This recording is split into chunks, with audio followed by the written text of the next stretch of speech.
Yo, salut tout le monde, c'est Fred à l'appareil, j'espère que vous allez bien. Aujourd'hui, on se retrouve pour parler du troisième film Dragon Ball Z. On va parler du film avec Thalès.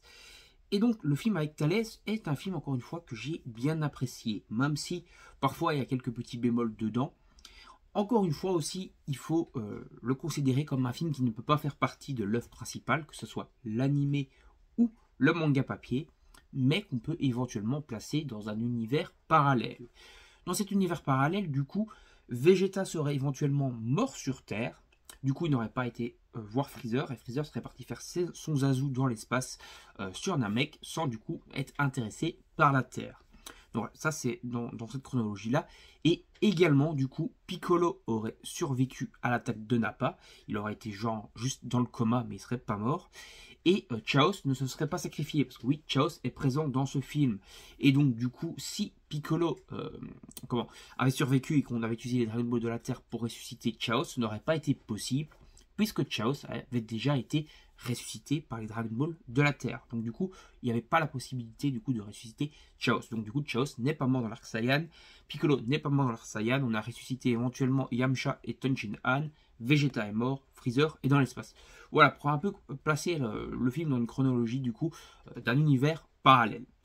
Alors maintenant pour en revenir donc à ce film, on a donc du coup Thalès et son équipe, on va dire, qui est composée un petit peu, on va dire, de certains types genre aliens, plus des Saiyans, donc des Saiyans qui auraient survécu avec lui, donc il doit avoir à peu près peut-être 2 Saiyans dans le lot.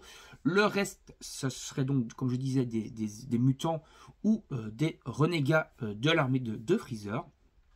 Et donc leur but en fait c'est d'aller donc dans l'espace. Quand ils trouvent une planète assez fertile, ils plantent la graine de l'arbre sacré qu'ils appellent. L'arbre pousse, il va puiser toute l'énergie en fait de la planète, l'énergie vitale de la planète jusqu'à la faire, on va dire pratiquement mourir. Et après il va donner un fruit avec toute cette énergie vitale de la planète, fruit que du coup Thalès et en général parfois ses soldats vont manger pour se retrouver avec une puissance décuplée. Donc augmenter en fait leur force d'une certaine façon d'une manière, on va dire, un peu triche, voilà, une espèce de triche pour augmenter sa force sans s'entraîner, voilà, grâce à, en volant, on va dire, l'énergie vitale de la planète. Et donc, du coup, Thalès et son équipe a choisi la Terre, comme elle est assez riche en verdure, etc., pour, du coup, planter l'arbre sacré et donc, du coup, s'emparer de la puissance vitale de la planète. Bien sûr, la Z-Team n'est pas d'accord avec tout ça et va donc aller se battre. Voilà. Bon, pour revenir un peu au début du film également, on a en fait un petit vaisseau de reconnaissance, on va dire, qui est d'abord arrivé sur Terre pour en fait calculer si la planète du coup est viable pour planter l'arbre sacré.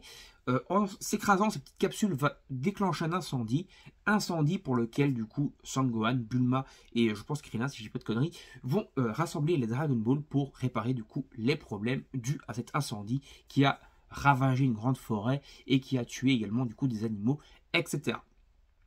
Du coup, on revient maintenant dans le contexte avec du coup les Saiyans, donc Thalès qui va débarquer sur Terre et qui va faire, un de ses sbires va faire l'attaque un peu à la Nappa pour faire un trou où on va pouvoir planter du coup l'arbre sacré, l'endroit, on va dire le pot où on va planter l'arbre sacré.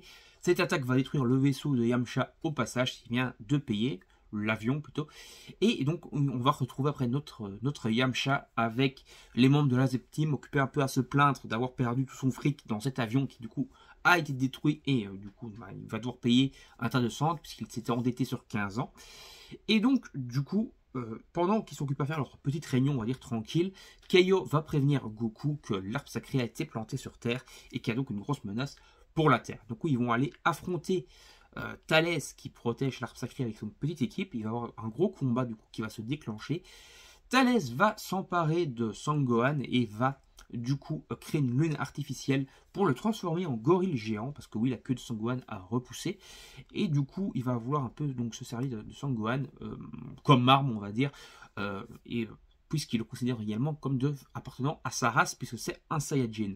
Et du coup il va vouloir un peu, on va dire, un peu comme voulait Garlic Junior dans le premier film, un peu s'emparer de la puissance de Sangohan. Du coup on a un combat Goku, Gohan, Ozaru. Finalement, Goku va parvenir à couper la queue de Gohan et à le revenir humain. Ici, c'est aussi l'occasion un peu de parler d'une petite erreur scénaristique, du coup.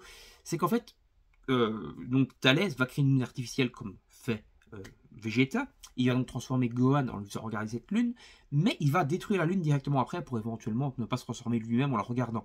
Mais ce qui est un peu incohérent, parce que normalement quand on détruit la lune, qu'on détruit l'astre, en tout cas qui a permis de transformer la personne en gorille géant, en Ozaru, il redevient du coup humain, parce que c'est le cas avec Son Gohan, lorsque Piccolo détruit la lune, Gohan redevient tout simplement humain. Lorsque Tortue Géniale détruit la lune, Goku redevient humain. Donc ce qui est ici du coup un peu incohérent parce qu'il détruit l'astre, donc du coup normalement Gohan aurait dû redevenir humain directement et perdre sa transformation. Voilà, petit bémol, petite incohérence on va dire scénaristique. Pour en revenir maintenant au scénario principal, on va donc avoir, comme je disais, toute la Z-Team qui va un peu se battre contre tous les soldats, mais ils vont tous, on va dire, un peu se prendre une petite branlée. Ils vont un peu faire genre match nul au début, et puis les soldats de Thalès vont chaque fois prendre le dessus et les envoyer au tapis, voilà, assez facilement. Piccolo, lui, va se battre contre Thalès et va se faire battre également. Goku, après, va arriver et va se friter avec tous les soldats, on va dire, les sbires de Thalès. Il va tous les éclater et les envoyer au sol, avant de combattre, du coup, Thalès en personne et d'avoir encore une fois l'avantage sur lui. Se sentant un petit peu acculé, Thalès va aller s'emparer d'un des fruits qui a déjà poussé sur l'arbre divin. Un des fruits qui, du coup, n'était certainement pas au maximum de sa puissance, puisque ça n'avait pas encore fini d'aspirer toute l'énergie vitale de la planète, mais ça va quand même du coup lui décupler considérablement sa puissance, au point d'éclater la tronche à Goku, même lorsque Goku utilisera le Kaioken puissance maximale, donc le Kaioken au maximum du niveau qu'il peut faire à ce moment-là. Je crois que en français il dit Kaioken puissance maximale, et qu'en VOSTFR c'est le Kaioken x10. En tout cas, ça ne va pas suffire, Thalès va le battre au final assez facilement. Du coup, Goku va préparer un Genkidama. Genkidama qui va être contré par Thalès parce qu'il va le lancer du coup de loin, et du coup Thalès va en profiter pour en fait lancer une grosse attaque et contrer du coup le Genkidama. Goku finira donc au tapis, il va éclater le reste de la Z-Team qui sera venu le redéfier et il pensera du coup être invincible et être battu. Mais c'est sans compter sur l'énergie de Goku et on va dire sa force vitale hors du commun et le fait qu'il a toujours envie de se battre même quand il est pratiquement battu, puisqu'il va du coup se relever et aller rejoindre Thalès à l'intérieur de l'arbre. Il aura du coup encore le Genkidama dans la main et il va lui lancer dessus à quasiment bout portant, puisque cette fois il y aura une distance très réduite entre eux, il y aura genre 2 mètres. Thalès n'aura donc pas le temps de lancer une attaque d'énergie pour contrer le Genkidama et il se le prendra de plein fouet dessus. Le Genkidama va exploser et détruire en même temps l'arbre divin. Donc voilà. Thalès est vaincu, victoire de Thalès. Et encore une fois, donc c'est un film que j'ai bien aimé, même s'il y avait quelques petites incohérences par-ci par-là. Encore une fois, comme je l'ai dit, il faut le placer dans un univers parallèle et seulement sous certains critères, du coup, pour que cet univers parallèle ait lieu. Et le combat est vraiment très cool, il y a des bons moves, des bons affrontements, des bonnes chorégraphies de combat, que ce soit avec, du coup, contre Thalès, Goku contre Thalès, ou même Piccolo contre Thalès ou autre, mais également les membres de la Z-Team contre les sbires du Saiyan sont très intéressantes également à voir. Donc voilà, franchement, un bon film, des bonnes chorégraphies de combat, des bonnes musiques. Encore une fois, un film assez long, quasiment 1 heure. C'est l'un des plus longs, du coup, voilà, même s'il y a un film Broly, par exemple, qui dure 1h10. Mais dans l'ensemble, les OAV Dragon Ball, les films Dragon Ball, sont, comme je disais, en 40 et 50 minutes. C'est assez rare qu'ils atteignent l'heure. Et donc voilà. Mais ici, c'était un bon film. L'heure passe assez rapidement. On n'a pas trop l'impression qu'il y a 1 heure qui passe. Et franchement, voilà, j'ai bien apprécié. Tout simplement l'œuvre, la globalité, l'histoire, les combats, la musique, l'animation. Franchement, un excellent film Dragon Ball. Allez, on va s'arrêter là pour cette vidéo. N'hésitez pas à liker, partager la vidéo sur vos réseaux sociaux, à vous abonner à la chaîne et activer la petite cloche. Et si vous vous abonnez à la chaîne, c'est vraiment très important d'activer la petite cloche pour avoir toutes les notifications. Et c'est important également pour que la chaîne grossisse. Salut tout le monde, à la prochaine, bye bye.